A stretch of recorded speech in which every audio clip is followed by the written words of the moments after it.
FM. The night comes alive. বিশ্বাস করা না করাটা আপনার ব্যাপার।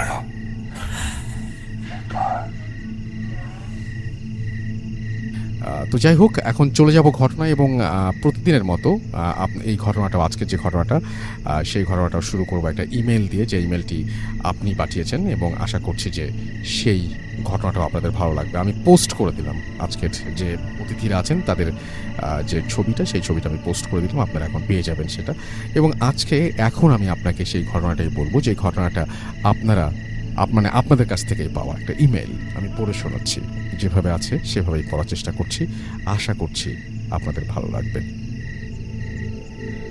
লিখছেন, পড়ে শোনানোর অনুরোধ রইল। আসসালামু আলাইকুম রাসেল ভাই, আশা করি ভালোই আছেন। আমি মামুন আবদুল্লাহ লিখছি বাগেরহাট ফকিরহাট থেকে। ভূত এফএমে পাঠানো এটা আমার দ্বিতীয় ইমেল। প্রথমটা হয়তো প্রচারযোগ্য ছিল না, তাই প্রচার হয়নি। কাজের ব্যস্ততার মাঝেও আপনাদের জন্য আমার দ্বিতীয় ঘটনাটি টাইপ করা। আশা করি এই ঘটনাটি আপনার ও শ্রোতাদের ভালো লাগবে। ঘটনাটি 1966 সালের দিকে আমার বাবার সাথে ঘটে, সম্পর্কে যিনি আমার দাদু হন, বাবার চাচার সাথে ঘটে। এইবারের ঘটনাটা আমার বাবার কাছ থেকে শোনা, যদিও ঘটনাটি বড়, আমি যথাসম্ভব ছোট করে গুছিয়ে লেখার চেষ্টা করছি। বেশ আগের কথা, আমার দাদুর নাম ছিল মাকসুদ শেখ। পেশায় তিনি একজন কবিরাজ ছিলেন, যুবক বয়সী, ভীষণ সাহসী, গানও গাইতে পারতেন বেশ। গ্রামের গানের আসর প্রতি বছরই তিনি সেখানে গান গাইতেন। সবুজ গ্রাম, মাঠের শেষ প্রান্তে ছিল দাদুর বাড়ি। একদিন কিছু লোক খুব তাড়াহুড়া করে একটা মেয়েকে দাদুর বাড়িতে নিয়ে আসে চিকিৎসার জন্য। দাদু বাড়িতে ছিলেন না, মেয়েটির আচরণ ছিল অস্বাভাবিক। আশেপাশের লোকজন বাড়িতে জড়ো হয়ে যায় মেয়েটিকে দেখতে। দাদুকে ডাকা হলো, তিনি বাড়ি থেকে লোকসমাগম কমিয়ে দিলেন এবং মেয়েটির চিকিৎসা শুরু করলেন। কিন্তু মেয়েটার সেই বীভৎস আচরণ, মুখ থেকে জিহ্বা এক হাতের মতো বেরিয়ে বারবার মাটি স্পর্শ করছিল, রক্ত লোলুপ দুটো চোখ, নিজের চুল নিজ হাতেই ছেঁড়া, এগুলো যেন দাদুকে একদম আটকাতে পারছিল না।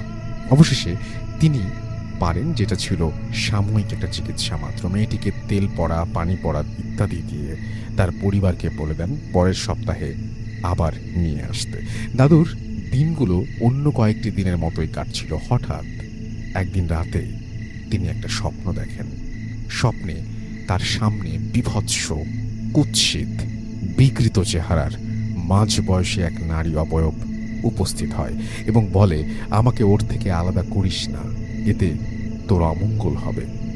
ঘুম ভেঙে যায় দাদুর এবং বিষয়টা সাধারণভাবে নিয়ে উড়িয়ে দেন। ঠিক তার পরদিন রাতে আমার দাদি একটি স্বপ্ন দেখেন, যেখানে একটি বিকৃত নারী অবয়ব উপস্থিত হয়ে আমার দাদিকে বলে যায়, তোর স্বামীকে বলে দিস আমাকে ওর থেকে আলাদা না করতে। সকালে বিষয়টা দাদুর সঙ্গে শেয়ার করে এবং তিনি দাদিকে বলেন, ওটা কোনো ব্যাপার না, ঘুম ভালো হয়নি তোমার, এই জন্য এমনটা দেখছো।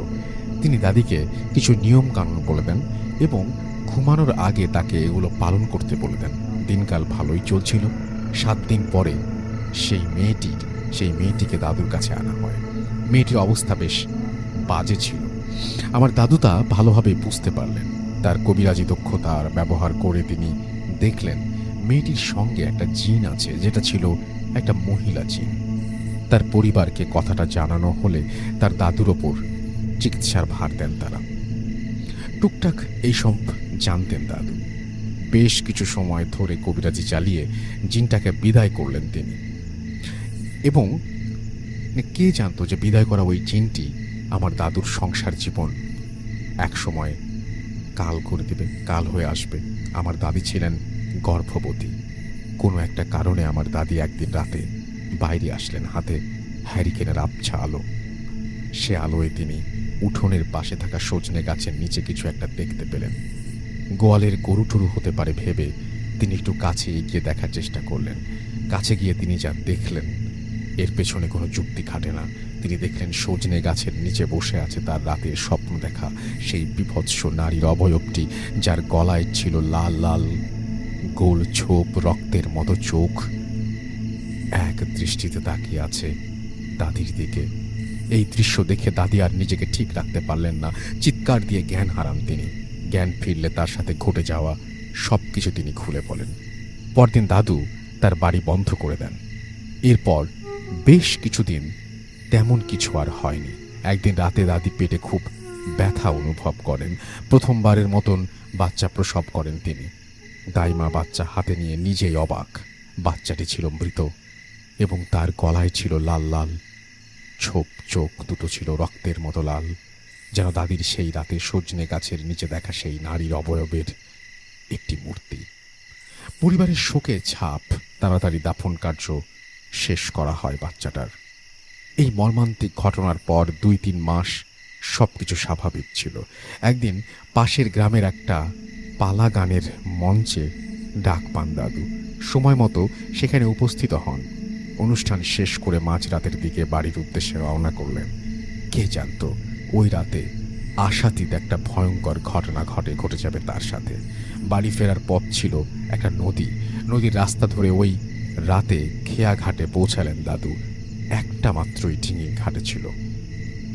নদী পার হলেন তিনি। নদীর অদূরে ছিল একটা শ্মশান ঘাট, যেটার সামনে থেকেই বাড়ি আসতে হতো। শ্মশান ঘাট পার হলেন। ঘুটঘুটে অন্ধকার, নিস্তব্ধতা বিরাজ করছিল চারিদিকে। হাতে 3 ব্যাটারির একটা টর্চ নিয়ে এগিয়ে যাচ্ছিলেন। হঠাৎ তিনি নাকে খুব বাজে একটা গন্ধ পেলেন এবং অনুভব করলেন তার পেছনে কেউ একজন আছে। হতে পারে গ্রামের অন্য কেউ, এটা ভেবে টর্চটা ঘুরিয়ে মারেন, কিন্তু কিছুই দেখতে পান না। তার মনের মধ্যে একটা কামড় দিয়ে উঠল।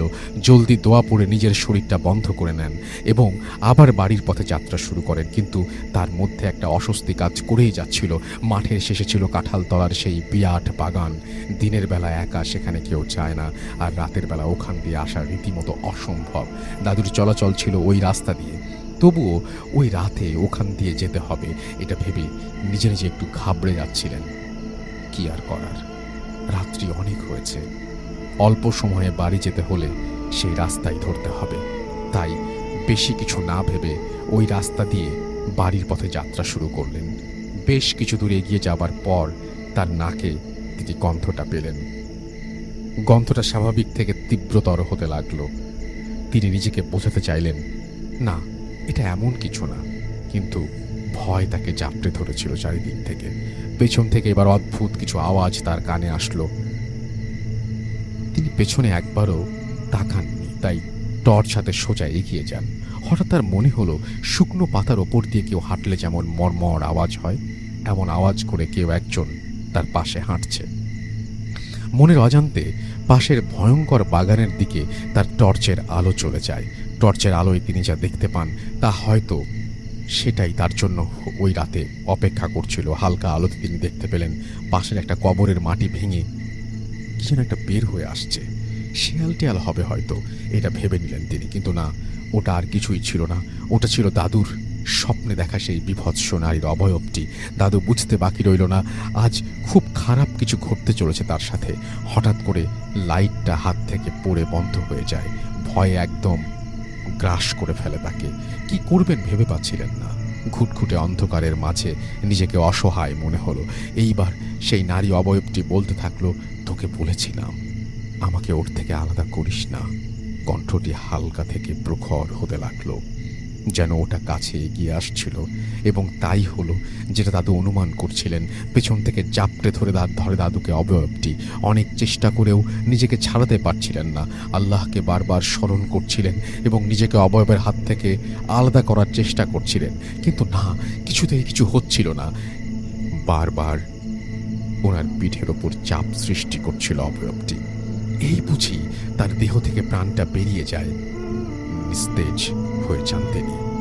বাঁচার শেষ চেষ্টাটা করবেন এটা ভেবে আল্লাহু আকবার বলে জোরে ঝাঁকি দিয়ে নিজেকে ছাড়ানোর চেষ্টা করেন, কিন্তু মুহূর্তের জন্য নিজেকে হালকা মনে হলো। শরীরের ওপর বোঝাটা বোধহয় আর নেই। দৌড় শুরু করলেন তিনি। কোন দিক দিয়ে দৌড়াচ্ছেন জানেন না, কতটা সময় নিয়ে দৌড়াচ্ছেন তাও মনে নেই। মনে আছে জ্ঞান হারানোর আগে উনি সামনে হালকা আলো দেখতে পেয়েছিলেন। পরের দিন নিজেকে নিজের বিছানায় আবিষ্কার করলেন, তার পাশে অনেক লোকজন, তাই তার দিকে সবাই তাকিয়ে আছে। রাতের ঘটনাটা খুলে বললেন তিনি। প্রাণে বাঁচলেও নিজের কোমরের বল হারান তিনি। শরীরের বিভিন্ন স্থানে ক্ষতের সৃষ্টি হয়। পরে এলাকার এক স্বনামধন্য কবিরাজের কাছে দাদুকে নিয়ে গেলে তিনি বলেন, মেয়েটির কাছ থেকে ওই জিনটি আলাদা করার জন্য এত কিছু ঘটেছে, এমনকি আমার দাদির সন্তান নষ্ট হওয়া ওই জিনটিই দায়ী। পরের ওই কবিরাজ সেই বিভৎস নারী জিনটিকে আটকান এবং তাকে একটি বোতলে ভরে ভৈরব নদীর পানিতে ফেলে দেন। এরপর অনেক বছর জীবিত ছিলেন দাদু। জীবনে চলার পথে আর কখনো সোজা হয়ে দাঁড়াতে পারেননি। কোমরের ওপরের অংশ বাঁকা হয়েছিল তার। মাথার নিচের দিকে ঝুঁকে লাঠি ভর করে হাঁটতে হতো তাকে। এরপর তিনি অনেক বছর জীবিত ছিলেন। 4 সন্তানের বাবাও হয়েছিলেন। তার সাথে, তার পরিবারের সাথে এমন আর কখনো হয়নি। এই ছিল ঘটনা। ধন্যবাদ আমার ঘটনাটি পড়ে শোনাবার জন্য। ধন্যবাদ সকল শ্রোতাদের ধৈর্য ধারণ করে ঘটনাটি শোনার জন্য। ভূত এফএম দীর্ঘজীবী হোক। এরপর তিনি তার নাম এবং ঠিকানা দিয়েছেন। Thank you very much. এবং চমৎকার একটা ঘটনা আমাদেরকে উপহার দেওয়ার জন্য। আমরা চলে যাব আমাদের প্রথম অতিথির কাছে, আফনান ভাইয়ের কাছে। তার কাছ থেকে একটা ঘটনা শুনে আসবো। আশা করছি এই ঘটনাটা আপনাদের ভালো লাগবে। আফনান ভাই, আসসালামু আলাইকুম। আশা করছি ভালো আছেন এবং সবসময় ভালোর দলে আছেন। আলহামদুলিল্লাহ। রাসেল ভাই, ওয়ালাইকুম আসসালাম। আশা করি আপনারাও সবাই ভালো আছেন। চতুর্দিকে যেভাবে ডেঙ্গুর প্রকোপ চলছে, সবার জন্য আসলে দোয়া থাকলো যেন সবাই সুস্থতার সাথে দিন যাপন করতে পারেন। আসলে ভাই, আজকে যেই ঘটনাটা আমি শেয়ার করব সেটা খুলনার ঘটনা। জি। আমি গত মাসে খুলনা গিয়েছিলাম। তো ওখানে যেহেতু ক্লাস নেওয়ার জন্য বাংলাদেশে বিভিন্ন জায়গায় যেতে হয়, তো খুলনাতে আমাদের রেডিও ফুর্তির কিছু শ্রোতা আছে আর কি। তো গেলেই ওরা আমার সাথে দেখা করে। তো এর মধ্যে একজন হচ্ছে সৈকত এবং রূপম। আমি রূপমের কাছ থেকে ঘটনাটি শুনেছি এবং রূপমের আত্মীয়ের সাথে ঘটে যাওয়া ঘটনা আর কি। ওকে। তো ঘটনাটির স্থান রাসেল ভাইয়া খুলনার বয়রা বাজার। বয়রা নামক একটা জায়গা আছে, যারা খুলনায় যারা থাকেন তারা সেই জায়গাটা সম্পর্কে পরিচিত অবশ্যই। তো ওই বয়রা বাজার থেকে একটু ভিতরে একটি জমিদার বাড়ি আছে।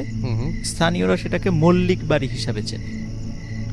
তো ওই বাড়িটার মানে আমি ওখানে যাই নাই, কিন্তু ওইখানে ও যেভাবে বলেছে, রূপম যেভাবে বলেছে সেভাবে আমি বর্ণনা করছি যে ওই বাড়িটার পাশে বিশাল বাগান রয়েছে। একটা সময় সেখানে অনেক কিছু ছিল। এই বাগানেও এখন তো খুব শুনশান নীরবতা থাকে। এই বাগান কেন্দ্রিক অসংখ্য ঘটনা রয়েছে আর কি।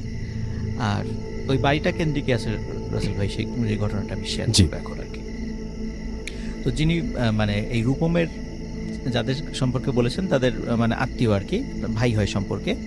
তো প্রথম যার সঙ্গে ঘটনাটা ঘটে, ওনারা 4 ভাই।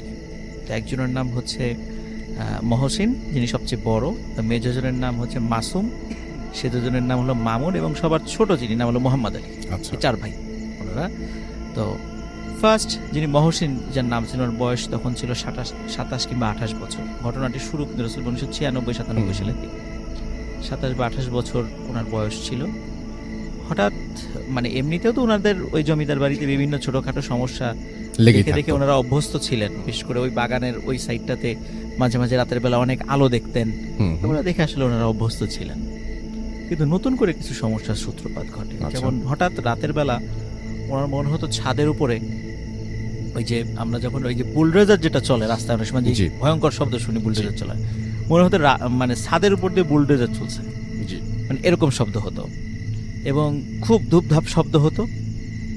এই শব্দটা হওয়ার মোটামুটি 10 থেকে 15 মিনিটের মাঝখানে একটা বিরতি থাকত এবং ওই যিনি বড় ভাই ছিলেন মহসিন ভাইয়ের ঘরের মধ্যে ধপ করে একটা শব্দ হতো। আচ্ছা। তো মনে হলো কেউ হয়তো বা কোনো কাঠের উপরে চড়ে একটা শব্দ করেছে, এরকম মনে হতো।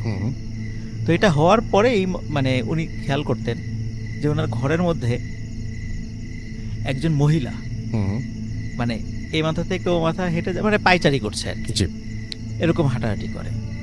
উনি যতটুকু দেখতে পান সেটা হচ্ছে মহিলার যে চুল, এটা চুলটা সামনের দিকে নিয়ে আসা, মানে চেহারা দেখা যায় না, অনেক বড় চুল, চেহারাটা ঢাকা থাকে। এইভাবে অনেকক্ষণ হাঁটাহাঁটি করার পর হঠাৎ এই মহিলাটি ওই মহসিন ভাইয়ের একদম মুখের কাছে এসে চলে আসে এবং ওইভাবে অনেকক্ষণ তাকিয়ে থাকে।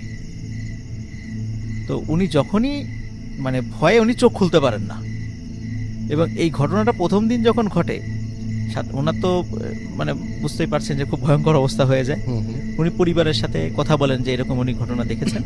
পরিবার থেকে প্রথম দিকে বলে এটা হয়তো বা মনের ভুল হতে পারে, এটা হয়তো বা তুমি দুঃস্বপ্ন দেখেছো, এরকম বলে আর কি। কিন্তু না, রাসেল ভাই প্রতিদিন এই ঘটনা ঘটতে থাকে। যখন এই ঘটনা প্রতিদিন ঘটতে থাকলো তখন ওনারা স্থানীয় যত মানে কবিরাজ আছেন যারা এই রিলেটেড ট্রিটমেন্টগুলো করেন, প্যারানর্মাল এক্সপার্ট যারা আছেন, তাদেরকে ডেকে নিয়ে এই ট্রিটমেন্টগুলো করানোর চেষ্টা করে, কিন্তু ফলাফল আলটিমেটলি জিরো। প্রতিদিন একই ঘটনা এরকম, ঠিক রাতের বেলা মধ্যরাত্রে বা রাত্রের শেষ দিকে আজানের আগে হঠাৎ ধপ করে একটা শব্দ হয় ঘরের মধ্যে। প্রথম দিকে হলো ছাদে ওই শব্দটা হয়, এর খানিকক্ষণ পরে এই ঘরের মধ্যে ধপ করে শব্দ, তারপর এই যে হাঁটাহাঁটি শুরু হয় এবং হাঁটাহাঁটির এক পর্যায়ে হঠাৎ মুখের সামনে চলে আসে ওই অবয়বটা এবং অনেকক্ষণ তাকিয়ে থাকে, অনেকক্ষণ একভাবে কোনো নড়াচড়া নেই, মনে যে স্ট্যাচুর মতো, মূর্তির মতো অনেকক্ষণ তাকিয়ে থাকে। তো আসলে এই সমস্যার থেকে সমাধান পাওয়ার দরকার। তখন ওনারা বাবা মা সিদ্ধান্ত নিলেন যে এনাকে মানে মহসিন ভাইকে বিয়ে দিয়ে দিবেন। তো মহসিন ভাইকে বিয়ে দিয়ে দিলেন। তো অদ্ভুত ব্যাপার রাসেল ভাই, বিয়ের পরে ওনার সাথে এই ধরনের কোনো ঘটনা ঘটেনি। তো সবাই ধারণা করেছিল যে সমস্যা সলভ হয়ে গেছে, কিন্তু সমস্যার আসলে সূত্রপাত ছিল এখানে। এই ঘটনা যখন মহসিন ভাইয়ের সাথে ঘটনা শেষ হয়ে গেল, তখন ওনার ইমিডিয়েট যিনি ছোট মানে মাসুম ভাইয়ের সাথে ঘটনা ঘটা শুরু। আচ্ছা, ঠিক একই ঘটনা।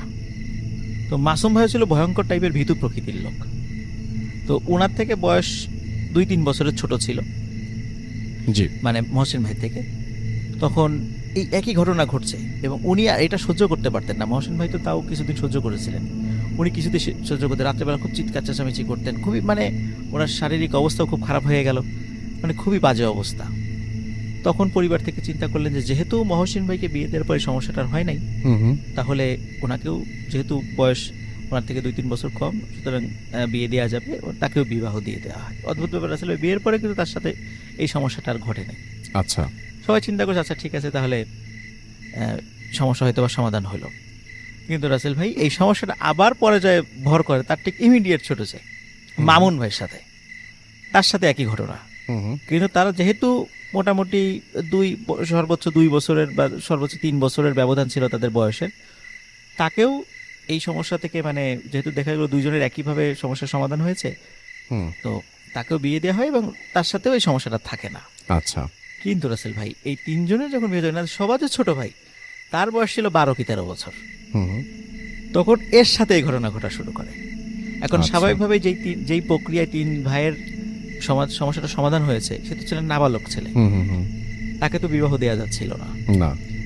এখন প্রতিনিয়ত তার সাথেই ঘটনা ঘটা শুরু করেছে এবং অন্য 3 ভাইয়ের সাথে যে ঘটনাটা ঘটা শুরু করেছিল এর বেলায় ঘটে তার উল্টাটা। এর কি হয়, যিনি মোহাম্মদ আলী ভাই, যিনি এখনো হয়তো শুনছেন আজকের ঘটনা আর কি, তো উনি প্রথম দিকে যেহেতু বড় 3 ভাইয়ের সাথে ঘটনাটা ঘটছিল, উনি ছোট মানুষ ছিলেন, তো প্রথম দিকে চিন্তা করে ইস আমার সাথে যদি ঘটনাটা ঘটতো, উনি মানে এটা খুব এক্সাইটেড ছিলেন। আচ্ছা, তো সত্যি যখন ওনার সাথে ঘটনাটা ঘটা শুরু করলো, উনি কিন্তু রাসেল ভাই ভয় পান নাই। আচ্ছা, উনি একদম বিষয়টা স্বাভাবিকভাবে নিয়েছেন এবং শুধু তাই না, উনি রাতের বেলা মানে ওনার ভাষ্য অনুযায়ী উনি রাতের বেলা অপেক্ষা করতেন যে কখন ওই ধপ করে শব্দটা হবে, ঘরের মধ্যে আসবেন এবং হাঁটাহাঁটি করবে এবং তার দিকে তাকিয়ে থাকবে। আচ্ছা, কিন্তু ওই অন্ধকার ঘরে শুধু ডিম লাইট জ্বালানো থাকতো, তো ওই মহিলার চেহারাটা দেখতে পারতেন না। এইভাবে কিন্তু রাসেল ভাই বহু বছর কেটে যায় যে প্রতিদিন। তো তখন যে প্রবলেমটা হয় যে মাসুম ভাই মানে ওই মোহাম্মদ আলী ভাইয়ের সাথে যে ঘটনা ঘটে থাকে, যখন ওনার বিবাহের বয়স হয়ে যায়, তখন পরিবার থেকে বিবাহ দিতে চায়, কিন্তু উনি নিজেই আর বিয়ে করতে চায় না, যে না আমি বিয়ে করবো না, বিয়ে করলে হয়তো বা আমি এই দৃশ্যটা দেখতে পারবো না, এইভাবে প্রতিদিন আমার সাথে দেখা করে আমি এটাই করতে, মানে ওনার সাথে একটা ভালোবাসার সম্পর্ক হয়ে গেছে এরকম একটা অবস্থা।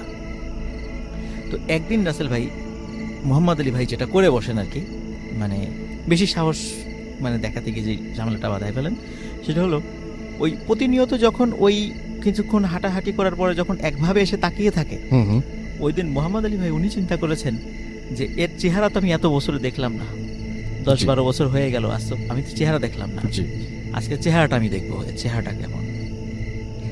তখন যখনই ওই মুখটা সামনে নিয়ে এসেছে, আসার সাথে সাথে মোহাম্মদ আলী ভাই কি করেছে, উনি হাতটা বাড়িয়ে খপ করে তার চেহারায় হাত দিয়েছে।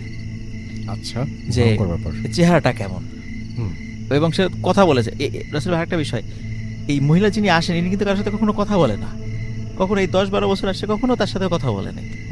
তো উনি খপ করে তার মুখে হাত দিয়ে বসেন, চুলের সামনে তো চুল থাকে, দুর্বিতে মুখ করে হাত দিয়ে মুখটা চেপে ধরেন আর কি।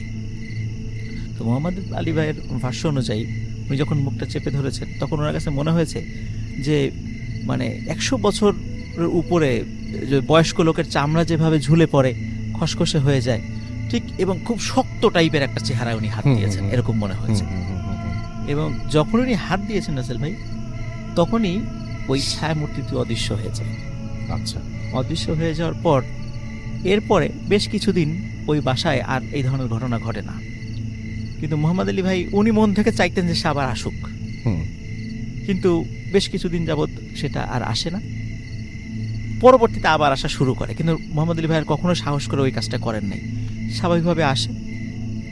তখন পরিবার থেকে চিন্তা করলো যে একে বিয়ে দিয়ে দেওয়া হোক, যখন উনি পরিণত বয়স হয়েছেন তো তাকেও বিয়ে দেওয়া হয়। কিন্তু রাসেল ভাই বিয়ের পরে কিন্তু অন্য 3 ভাইয়ের যেভাবে সমস্যাটা হয় নাই, ওনার বেলায় কিন্তু এই সমস্যাটা রয়ে গিয়েছিল অনেক দিন এরকম ছিল। পরবর্তীতে বেশ বিয়ের যখন ওনার বাচ্চা কাচ্চা হয়েছে, তারপরে এই সমস্যাটা চলে গেছে। এখন রাসেল ভাই ওই বাসায় যেই ঘটনাটি ঘটে, এখন পর্যন্ত ওই ছায়ামূর্তিকে কেউ দেখে না, এখন পর্যন্ত ওই বাড়িতে কোনো পুরুষ লোক ওইভাবে নাই, ওই ছায়ামূর্তিকে কেউ দেখে না, কিন্তু ওই ছাদের উপর ওই শব্দগুলো এবং রাতের বেলা ঘরের মধ্যে ওই ধপ করে একটা শব্দ, এটা সবাই শোনে এখন পর্যন্ত। এবং কিন্তু এখন পর্যন্ত ওই ছায়ামূর্তিকে কারোর সামনে এখন পর্যন্ত আসে না, কিন্তু ভবিষ্যতে আসবে কিনা এখনও কিন্তু আমরা জানি না। আমার পরিবার থেকে বলছে যে হয়তো ভবিষ্যতে আমাদের পরিবারের আরও কারোর সাথে এই ঘটনাটি ঘটতে পারে, কিন্তু স্টিল নাও বেশ এই ঘটনাটির এন্ডিং হয় রাসেল ভাই 2015 সালে। 96 সাল থেকে শুরু, 2015 সালে ঘটনাটা আপাতত এন্ডিং, হয়তো বা ভবিষ্যতে আবার ঘটতে পারে। আর ওনার বাড়িটা স্পেশালি অত্র অঞ্চলে মল্লিক বাড়ি হিসেবে পরিচিত, এবং ওই জায়গাটা যে ভয়ঙ্কর এটা মোটামুটি সবাই জানেন। আর রূপম ভাই ওনাদেরই আত্মীয়, এবং আত্মীয়ের মাধ্যম দিয়েই ঘটনাটি আজকে সংগ্রহ করেছি। এটা ছিল রাসেল ভাই first story. Thank you so much. আপনার প্রথম ঘটনার জন্য আপনাকে অনেক ধন্যবাদ। এবং আমি যেটা করব সেটা হচ্ছে আপনার এখন একটু আমাদের যে ফেসবুকে যারা লিখছেন তাদের কিছু লেখা আমি পড়ব, এবং আবিদ হাসান আমাদের সঙ্গে আছেন, অ্যাপ দিয়ে শুনছেন। এমডি রাকিব হাসান আমাদের সঙ্গে আছেন চট্টগ্রাম থেকে, শুনছেন তিনি ভূত এফএম। মিলন মোর্শেদ আমাদের সঙ্গে আছেন, হোসেন মোহাম্মদ আকবর আমাদের সাথে আছেন নোয়াখালী থেকে, সাইয়েদ আমাদের সাথে আছেন দেখতে পাচ্ছি মুক্তাদি রিফাত আমাদের সাথে আছে। প্রথম ঘটনাটা ভালো ছিল। রুবেল ইসলাম রাজশাহী থেকে শুনছেন। তানভীর হোসেন তৌফিক আমাদের সঙ্গে আছেন। HM কাউসার আহমেদ আমাদের সাথে আছেন। MS জেরিন ফারজানা জুই আমাদের সঙ্গে আছেন। সিনথিয়া আমাদের সাথে আছেন সুমন আহমেদ আমাদের সাথে আছেন দেখতে পাচ্ছি। MD পরশ আমাদের সাথে আছেন দেখতে পাচ্ছি। আপন শিকদার, আরিয়ান আমাদের সঙ্গে আছেন। রানিশা তাসনিম আনিকা আমাদের সঙ্গে আছেন দেখতে পাচ্ছি। এমডি রাকিব হাসান, তানভীর হোসেন আমাদের সাথে আছেন। মুজাহিদ কবির আমাদের সাথে আছেন। রাইসুল ইসলাম আসাদ রনি আমাদের সঙ্গে আছেন।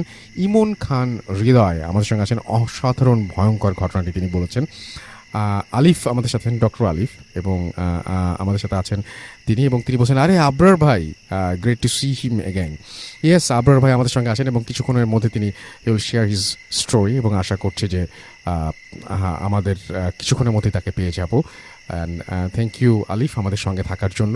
এমডি রাফিউল আলম শাওন আমাদের সাথে আছেন। তানজিম ফারাবি আমাদের সাথে আছেন। বাহার উদ্দিন শাহিন আমাদের সাথে আছেন। রুবেল আমাদের সাথে আছেন শাকি, আমাদের সাথে আছেন রাকিব আহমেদ, এছাড়া আমাদের সাথে আছেন দেখতে পাচ্ছি আল শাহনেওয়াজ নিয়ন সহ আরও অনেকেই।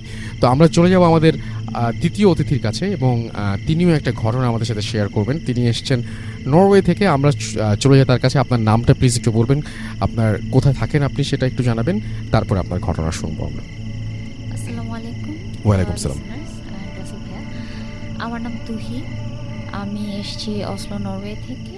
আমি আপাতত ওখানে একটা জব করছি, একটা অ্যাপারেল কোম্পানিতে ম্যানেজার পোস্টে, এবং আমি আছি একদম অসলো সিটিতে। আপনার সঙ্গে আপনার হাজবেন্ড আছেন? আমার সাথে আমার হাজব্যান্ড আসছে আজকে। জি। কারণ আমি যে কাহিনীটা এখন শেয়ার করব সেটা অসলোতেই ঘটা। অ্যাকচুয়ালি এই বছরে 2-3 মাস আগে হবে। ওখানে আমরা একটা জায়গায় ঘুরতে যাই। আসলে ইউরোপে বেশ কিছু অ্যাবান্ডেন্ড প্লেসেস থেকে যায়, কারণ যেহেতু পপুলেশনস কম, আর এটা আসলে অনেক প্রাচীন সভ্যতা। তো দেখা যায় যে কিছু রুইন্স থাকে বিভিন্ন জায়গায়। চার্চ হতে পারে, কোনো এলাকা হতে পারে, কোনো বাড়ি হতে পারে, হসপিটাল হতে পারে। ঠিক সেরকমই অসলোতে একটা জায়গা আছে, যে জায়গাটার নাম হচ্ছে NES, ছোট একটা নাম। তো সেই জায়গাটাতে একটা চার্চ আছে, যে চার্চটা আজ থেকে 1000 বছর আগে কোনো একটা অ্যাক্সিডেন্টাল ফায়ারে পুড়ে, মানে এটা এখন আর অ্যাবান্ডেন্ট, মানে এখানে আর কেউ যায় না। তো এটা আগুন কিভাবে লাগে আসলে এটার কোনো কারণ কেউ বলতে পারেনি। সামহাও একটা অ্যাক্সিডেন্ট হয়, অ্যান্ড ওখানে যারা ছিল of course they are dead. But এটার পর থেকে ওই জায়গাটার বিশেষত যেটা ছিল, যে ওই জায়গাটা একটা সুইসাইড পয়েন্টে পরিণত হয়।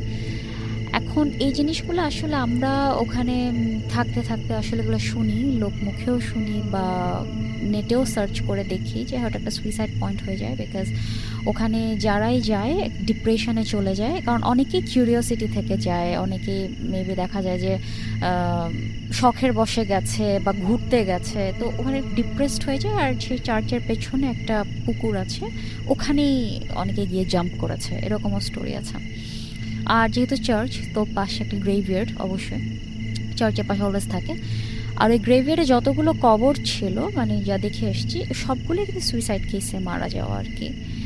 এবং ওখানে যে ফাদারটা লাস্টে ছিল আর কি, মানে চার্চের রক্ষণাবেক্ষণে, সেও সামহাও সুইসাইড করে।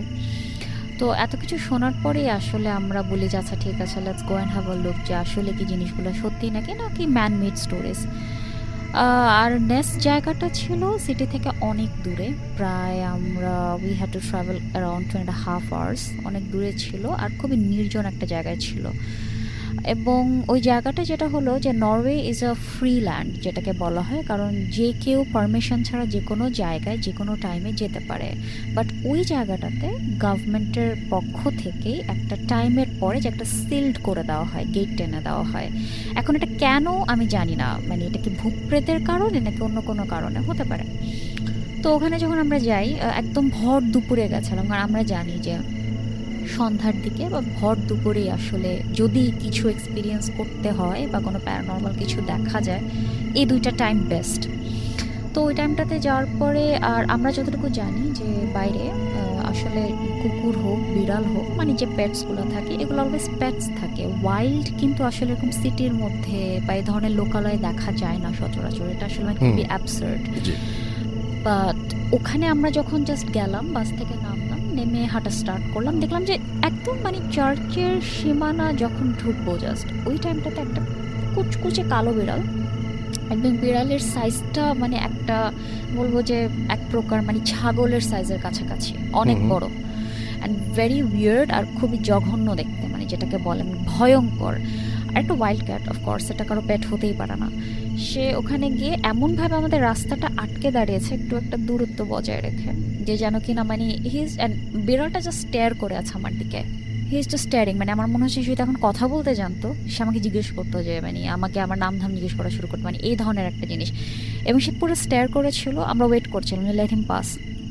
বাট আমরা যেহেতু জানি একটা সুপারস্টিশন, যে যদি একটা কালো বিল্লি আমাদের পথ আটকে দেয় বা ক্রস করে আমাদেরকে, ওই রাস্তাতে দেয়ার ইজ সামথিং রং, আমাদের আসলে আগানো উচিত না। কিন্তু দুর্ভাগ্যবশত চার্চে যাওয়ার একটাই রাস্তা ছিল, so we did not have any escape path, আমাদের ওখান দিয়ে যেতে হবে। সামহাও বিড়ালটা চলে যায়, কিন্তু যেতে যেতে সে বারে বারে টার্ন করতে থাকে আমাদের দিকে। I don't know what does that mean. পরে আমরা গেলাম, বাট ও আশ্চর্যজনক হচ্ছে কি ওই বিড়ালটা যেটা ক্রস করলো ওই জায়গাটাতে যখন আমরা জাস্ট স্টেপ করলাম, তখন থেকে মানে আমার হাজব্যান্ড না, I have started feeling something. মানে আমি জানি না, মানে আমি আস্তে আস্তে না, মানে হঠাৎ করে মনে হচ্ছে যে দুনিয়ার যত ভারী কি জিনিস আছে আমার মন খারাপ হওয়া শুরু করলো। আমি যত আগাচ্ছি চার্চের দিকে মনে হচ্ছে যে I am very sad, I don't no Y, but আমি খুবই ডিপ্রেশনে চলে গেলাম। এবং ওখানে মানে ওয়েদারটাও অফকোর্স অনেক উইন্ডি ছিল, আর মানে একদম লোকজনের যাওয়া আসা না থাকলে যেরকম হয় ভুতুড়ে একটা পরিবেশে, দিনের আলোতেই ওরকম লাগছিল। ভাঙা একটা চার্চ দেখলাম, ফাইন গেলাম, এবং পুকুরটাও দেখলাম যে হ্যাঁ এরকম। যখন গ্রেভিয়ারটার কাছে গেলাম দেখলাম যে মানে মনে হচ্ছে যে এতই, আই কুড লিটারেলি ফিল, মানে এখন হয়তো এটা বললে এভাবে বোঝানো যাবে না, কিন্তু আমি যখন ওখানে ছিলাম আমার কাছে লিটারেলি আমার কাছে মনে হচ্ছিল যে I could feel their pain, না যে মানে ওরা কত কষ্ট করে মারা গেছে, মানে আমার কাছে এরকম মনে হচ্ছিল, বিকজ আমি যেহেতু বললাম যে ওখানে সবাই সুইসাইড করে মারা গেছে। এবং ওখানে কেউ আমার কাছে মনে হচ্ছে I could literally feel their pain, যে হারে বেচারা ভিতরে শুয়ে আছে, তার না জানি কত কষ্ট হচ্ছে, এরকম একটা ব্যাপার স্যাপার। আমার হাজব্যান্ড অ্যাজ ইউজুয়াল সে এদিক ওই দিক দেখছে, তাকাচ্ছে, মানে আসলে সে কিছু হিস্ট্রিজ পড়ছিল আর বলছিল হচ্ছে let's take some snaps, because এখানে তো আমরা সবসময় আসবো না, ছবি টবি নিয়ে যায় লোকজনকে দেখাতে পারবো। He was making fun of it, he was very normal. But আমার কাছে মনে হচ্ছে যে no, I am trapped somewhere. মানে আমি এটা বলে বোঝাতে পারবো না, কিন্তু আমি আসলে এই কাহিনীগুলো আমার হাজব্যান্ড থেকে শুনে বাসায় আসার পর, কারণ আমি তখন জানি না যে আমি তখন কিসের ভেতর দিয়ে যাচ্ছি, আমি তো আমার নিজেকে দেখতে পাচ্ছিলাম না। আমি ওখানে গেলাম চার্চে, যেখানে গেস্টরা বসে থাকে, ভাঙা চেয়ারগুলো, মানে চেয়ার মানে উডেন শিল্ডের মতন, মানে পুড়ে গেছে, পুড়ে একদম কয়লা হয়ে গেছে আর কি, কিছু কিছু রুইন্স ছিল। জাস্ট আমি ওখানে বসে এক দৃষ্টিতে যেখানে জিজাসের ইয়েটা ছিল, স্ট্যাচুটা ছিল, আমি ওদিকে জাস্ট তাকিয়ে আছি, বাট সামনে কিন্তু কিছু নাই, একদম পুরো ভাঙা টেবিল সব কিছু। তারপর আমার হাজব্যান্ড এসে আমাকে লিটারেলি আমাকে জাস্ট গায়ে মানে কি মানে ওয়ার ইউ লস্ট এই ধরনের কিছু একটা। আমি তারপরে সামহাও বললাম যে আচ্ছা আমরা না এখান থেকে চলে যাই। দেন হি স্টার্টেড ফিলিং যে না something is very wrong with me, কারণ তাহলে তো এটা মিথ না, এটা তো তাহলে সত্যি, যে এখানে আসলে তো ডিপ্রেসড হয়ে যাচ্ছে সবাই। বিকজ আমাদেরও আগে একটা নিউলি ম্যারিড কাপল ওখানে গেছিল, and husband wife both committed suicide together, পেছনে যে পুকুরটা ছিল ওখানে। তো আমার হাজব্যান্ড আর কোনো রিস্ক নেয়নি, বললো যে লেটস গো। মানে আমার কাছে ওখানে কিছু ভালো ঠেকছে না, মানে আমি পুরাই নাকি একদম চুপচাপ হয়ে গেছিলাম। তারপরে বললো যে আর আরেকটা কি, যে ওখানে নাকি একটা স্পেসিফিক টাইমে মেবি সন্ধ্যার পর যদি কেউ সামহাও গভর্নমেন্টের চোখ ফাঁকি দিয়ে থেকে যেতে পারে ওখানে, মানে দে সি সাম শ্যাডোজ, যে হ্যাঁ লোকজন ঝুলে আছে, মানে এই ধরনের কিছু শ্যাডোজ আছে। এবং যে ওয়ালে দেখা যায় সেই শ্যাডোটা, সেই ওয়ালের সামনেও আমি গিয়ে আই জাস্ট স্টুড আপ, না মানে আমি আর চলতেছি না, আমি ওখানেই দাঁড়ায় আছি। আমার হাজব্যান্ড বলে যে কি ব্যাপার, চলো let's go, let's move on. আমার যে না এটা একটু থাকি, বা মানে আমি কেমন যেন নর্মালের মতন অ্যাক্টিং করছিলাম। পরে আমাকে ও জাস্ট বাউন্ডারির বাইরে নিয়ে আসলো, trust me, believe it or not, আমি জাস্ট বাউন্ডারির বাইরে একটা স্টেপ করলাম, আই বিকেম অ্যাবসলিউটলি নর্মাল। মানে আমি আগে যা ছিলাম জাস্ট ওই জায়গা থেকে ছেড়ে আসার পর, এক্স্যাক্ট ওই জায়গা থেকে ছেড়ে চলে আসার পরে। আমি এই পুরো কাহিনীটাই শুনেছি বাসা আসার পরে। হি ওয়াজ সেইং যে তোমার কি হলো ওখানে, তুমি তো এরকম করতেছিল, ওরকম করছিলা, এবং ও আমাকে ছবিও দেখালো যে আমি এভাবে